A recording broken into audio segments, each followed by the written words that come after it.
अस्सलाम वालेकुम नाज़रीन, आप यूट्यूब चैनल देख रहे हैं। मैं इमरान खान हूँ। नाज़रीन, शहजाद अकबर साहब ने खबर दी है, कुछ और लोगों ने भी इसके बारे में बात की है। मैंने इसके ऊपर तहकीक की तो कुछ चीज़ों की तस्दीक हुई है। खैबर पख्तूनख्वा की हुकूमत को नहीं चलने दिया जाएगा, ये फैसला कर लिया गया है एस्टेब्लिशमेंट की जानिब से। और अब वो सुहेल अफरीदी को नाकाम करेंगे, पूरी कोशिश करेंगे। या तो सुहेल अफरीदी को उनकी शराइत पे, उनकी बात पे आना पड़ेगा, या फिर वो हर कोशिश करते हुए सुहेल अफरीदी को नाकाम बनाएंगे। इमरान खान साहब से उनकी मुलाकात भी नहीं करवाई जा रही, हो सकता है आने वाले दिनों में करवा दी जाए, क्योंकि डे बाई डे चीज़ें तब्दील होंगी और चीज़ें जो हैं वो इस तरफ से इस तरफ जाएंगी और कुछ नई हिकमत अमली भी बनेगी। लेकिन खैबर पख्तूनख्वा में पाकिस्तान तहरीके इंसाफ को जो कुछ थोड़ी ऑक्सीजन मिली है एक बड़ी तब्दीली के बाद, वो थोड़े दिनों में जैसे जैसे चीज़ें डाउन होंगी तो मायूसी फैलाई जाएगी और खैबर पख्तूनख्वा के हालात को डेलिबरेटली ख़राब किया जाएगा और इस तरह की सूरत बना दी जाएगी कि वहाँ पर कोई इमरजेंसी लगा दी जाए या कोई और सूरत डिक्लेयर कर दी जाए, लोगों में मायूसी फैला दी जाए, तो दहशतगर्दी के वाक़यात भी हो सकते हैं। अब खैबर पख्तूनख्वा देखें, पुरअमन खैबर पख्तूनख्वा, जहाँ पे हालात बहुत अच्छे हों, लोग खुशहाल हों, वो कभी भी ऐसे ताजरों को या बिजनेसमैन को पसंद नहीं है, या ऐसे बैरूनी आकाओं को पसंद नहीं है ऐसा खैबर पख्तूनख्वा जहाँ से आपको मादनियात ले जाने में मुश्किल पेश है। याद रखिए कि अफ्रीका के अंदर बड़ा लंबा अरसा खाना जंगी लगी रही, बहुत बुरे हालात रहे अफ्रीका में, और उसकी जो सबसे बड़ी वजह थी वो अफ्रीका के मादनी वसाइल थे। जब तक जो दीगर मगरबी ममालिक हैं वो अफ्रीका से मादनियात उठाते रहे, तब तक कभी अफ्रीका में अमन नहीं हो सका। अफ्रीका के मुख्तलिफ कबीले, गिरोह, लोग, मुल्क आपस में लड़ते ही रहे और एक खाना जंगी वहाँ पर लगा कर रखी गई। मेरे कुछ बड़े करीबी लोग हैं, वो कांगो में रहे जहाँ पे सोना निकाला जाता था, तो वो ये बताते थे कि हर 100 किलोमीटर के बाद एक नया सिस्टम शुरू हो जाता था और एक खाना जंगी लगी हुई थी वहाँ पे और बहुत बुरे हालात थे वहाँ पे। लेकिन जो भी वहाँ पे मगरबी लोग आते थे उनको कोई नहीं छेड़ता था, वो हर एरिया से बड़ा स्मूथली गुजर जाते थे। अब यही बात आप देखें ना बलूचिस्तान में है, बलूचिस्तान में किसी को भी अमान नहीं है सवाए उन लोगों के जो वहाँ से मादनियात ले जाते हैं, उन्हें कोई कुछ नहीं कहता क्योंकि वो सबको उनका हिस्सा देते हैं। तो इसी तरह खैबर पख्तूनख्वा अगर पुरअमन होगा तो ये मादनियात फिर कैसे बड़े आराम से उठा के वहाँ से निकाली जाएंगी, ये सवाल बार बार लोग उठाते हैं और ये जायज़ उठाते हैं, क्योंकि हमने दुनिया में ऐसे मॉडल्स देखे। और अब शहजाद अकबर साहब हों या जो हुकूमती टाउट्स हों या बहुत सारे और लोग हैं, वो ये बार बार इशारा दे रहे हैं कि खैबर पख्तूनख्वा में हालात ख़राब होने जा रहे हैं। लेकिन उससे पहले सुहेल अफरीदी के लिए एक बहुत बड़ा चैलेंज है, वो मैं आपको बताता हूँ वो अब क्या है। एक नया चैलेंज खड़ा हो गया, लेकिन एक अच्छा ऐलान किया सुहेल अफरीदी ने। उसने हुक्म जारी किया कि आइंदा सरकारी इश्तिहार में या किसी भी सरकारी जो पब्लिसिटी है उसके अंदर किसी सियासी शख्सियत की तस्वीर नहीं लगेगी। ज़बरदस्त है, यानी पैसा जब आवाम का है तो आप इश्तिहार छापें और इन्फॉर्मेशन दें। ये अपनी शक्लें लगाना ये कोई मुनासिब बात तो नहीं है। अब पंजाब के अंदर चले जाए, वफाक में चले जाए, सिंध में चले जाए, पूरे पूरे टब्बर की तस्वीरें लगा देते हैं। इनका बस नहीं चलता कि जो खानदान में नए बच्चे पैदा हुए उनकी फ़ोटो भी लगा दें अखबारात में आवाम के पैसों से। तो यहाँ तो पंजाब में तो एक फ़ोटो कर दी जा रही है, हर तरफ एक मुँह है वो चिपका दिया जाता है। कभी उस मुँह के साथ ट्रंप को जोड़ देते हैं, कभी फील्ड मार्शल को जोड़ देते हैं, कभी नवाज शरीफ को जोड़ देते हैं, कभी किसी और को जोड़ देते हैं। तो एक अजीबोगरीब किस्म की सूरत हाल पंजाब के अंदर अब देखते हैं, एक फोटोगर्दी चल रही है। लेकिन ये बड़ा अच्छा कदम है सुहेल अफरीदी ने उठाया कि किसी ये बाप का माल नहीं, आवाम का माल है। तो जो इश्तिहारात जारी करने हैं उनमें सिर्फ पैगाम होना चाहिए, किसी की पब्लिसिटी नहीं होनी चाहिए। इस पर अदालती फैसले माजी में मौजूद है, लेकिन इसके बावजूद लोगों ने बड़ा गंद मारा।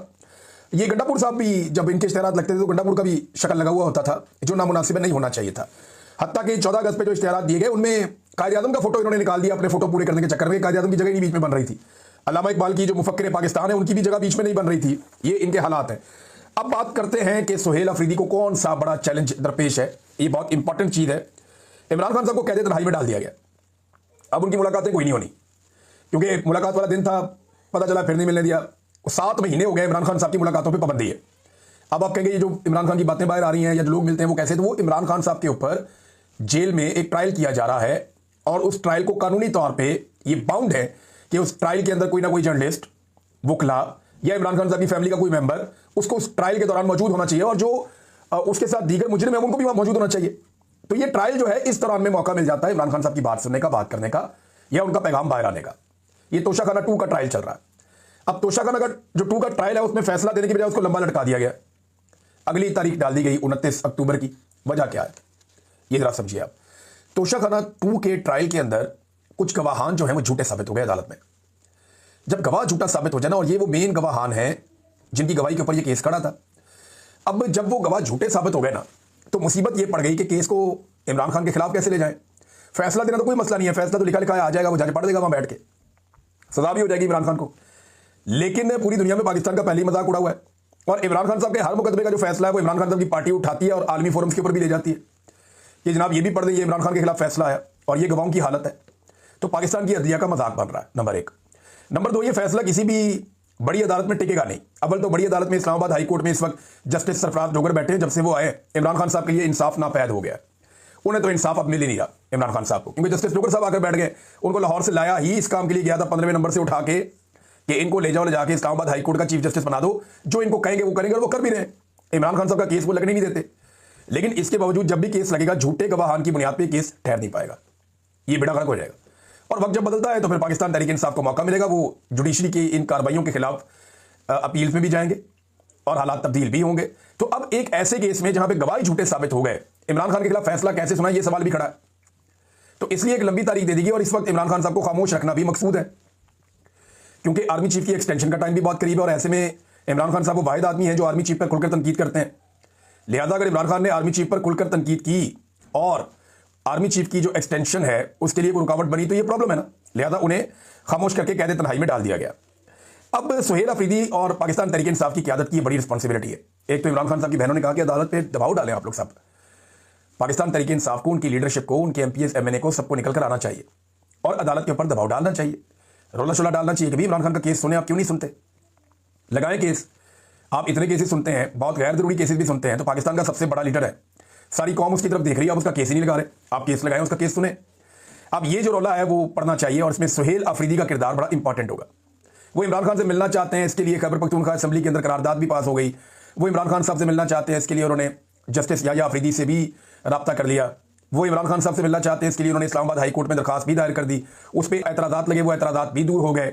लेकिन सुहेल अफरीदी की अभी तक इमरान खान साहब से मुलाकात नहीं हो पाई, और ना ही वो मुलाकात तय हो पाई है। वज़ीर आज़म को भी उन्होंने कहा जी मेरी मुलाकात करवाएं, तो वज़ीर आज़म ने बेबसी का इजहार करते हुए कहा जी मैं पूछकर बताता हूं, और तब से लेकर अब तक वज़ीर आज़म ने पूछकर कुछ भी नहीं बताया। लिहाजा इमरान खान साहब को कैद तन्हाई में डाला हुआ है, और 7 माह हो गए, उनकी मुलाकातें वैसे ही बंद हैं। ये तो सिर्फ केस की सूरत में हो जाती हैं। अब सवाल ये पैदा होता है कि क्या इस पहले इम्तिहान में सुहेल अफरीदी साहब कामयाब होते हैं कि इमरान खान साहब की कैद तन्हाई कम से कम खत्म की जाए, रिहाई तो बड़ी दूर की बात है। नाज़रीन, एक और खबर है, 9 दिन हो गए हैं, अभी तक साद रिजवी और अनस रिजवी का कुछ पता नहीं है। 9 दिन पहले मुरीदके से ये दोनों भाई गायब हुए थे, इनके साथ इनके और भी लीडरशिप के लोग मौजूद थे, और बड़ा रोला पड़ गया था कि ये गए कहाँ पे। पहले पता चला कि जनाब इनको अगवा कर लिया एजेंसियों ने, सबसे पहले तो ये गिरफ्तार हो गए, बाद में चला कि जी इनको एजेंसियों ने अगवा कर लिया। फिर बताया गया जी एक भाई जख्मी है, फिर बताया गया जी दोनों भाई जख्मी हैं, फिर ऐसी अफवाह फैली कि कोई एक इनमें से भाई जो है वो मर गया है। तो इस किस्म की चीज़ें जो है वो बार बार फैलाई गई, और ये चीज़ें कही गई। जो एनी शाहिदीन है उन्होंने भी बताया कि एक को तो हमने जख्मी देखा है, और साद रिजवी के बारे में कुछ लोग कह रहे थे कि उनको जख्मी देखा है। लेकिन फिर जो हुकूमत के करीबी लोग हैं या वो जर्नलिस्ट जिन्हें इतला मिल जाती है एजेंसियों से भी, और उनका ये दावा सामने आया कि ये एजेंसियों की हिरासत में। मेरी अपनी दानिश में जो मेरा अपना एनालिसिस है वो यही कहता है कि चौथी सबसे ज़्यादा वोट लेने वाली पार्टी है। अब इसकी लीडरशिप ऐसे तो नहीं छुपी रह सकती, वो तो गिरफ्तारी दे देनी चाहिए उनको। तो ऐसा नहीं है कि वो कहीं बाहर फिर रहे हैं, ऐसा ज़रूर है कि वो इस वक्त हसास इदारों की हिरासत में है, और ज़ख्मी है या ठीक है इसके बारे में कुछ पता नहीं। लेकिन बाहर के जो मामलात हैं, हसास इदारे जब तक उन मामलात को कंट्रोल नहीं कर देते तब तक इन भाइयों को मंजर आम पर नहीं लाया जा सकता, या इन्हें सामने नहीं लाया जा सकता। और अगर इनमें से किसी एक को कुछ हो गया है जिसके बारे में खबरें चलती रही हैं, तो फिर सूरत बिल्कुल मुख्तलिफ होगी। लेकिन मुझे नहीं लगता जितने दिन गुजर गए हैं इतने दिन तक हुकूमत रिस्क ले नहीं सकती है ये एजेंसियों की हिरासत में।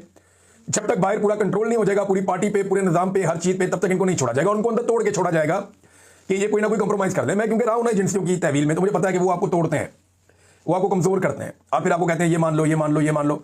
तो जब इंसान मान लेता है तो फिर उसके बाद वो फिर कैलकुलेट करते हैं कि अब क्या करना है क्या नहीं करना। लिहाजा मुझे लगता है कि उनको तोड़ने की कोशिश की जाएगी। और ये जो एक खबर चलवाई गई थी बाकायदा देकर, देखिए मैं ज़िया तनूरी साहब एक जर्नलिस्ट हैं, सीनियर जर्नलिस्ट हैं, और उनकी खबरें ऐसे बाउंस नहीं हो सकती। ये बाकायदा कहीं डिस्कशन हुई है, और ये खबर जानबूझकर चलवाई गई है कि जो खादम हुसैन रिजवी मरहूम है उनकी खबर को मुंतकिल करना है जनाब के, ले जाना किसी और शहर के अंदर। तो ये खबर जानबूझकर चलवाई गई होगी, इसका रिएक्शन भी देखने की कोशिश की गई होगी।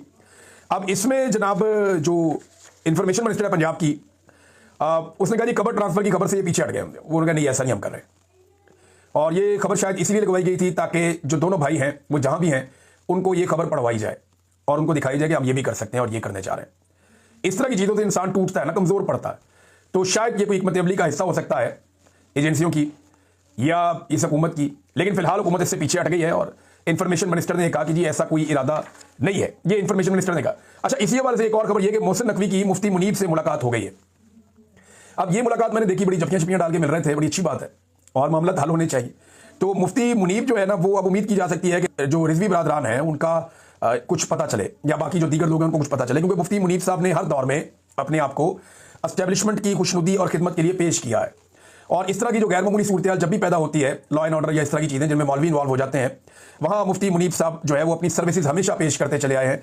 तो यहाँ पे वो अपनी सर्विसेज पेश की उन्होंने, और मुझे उम्मीद है कि अब जो दोनों भाई हैं जिनके बारे में कुछ पता नहीं चल रहा था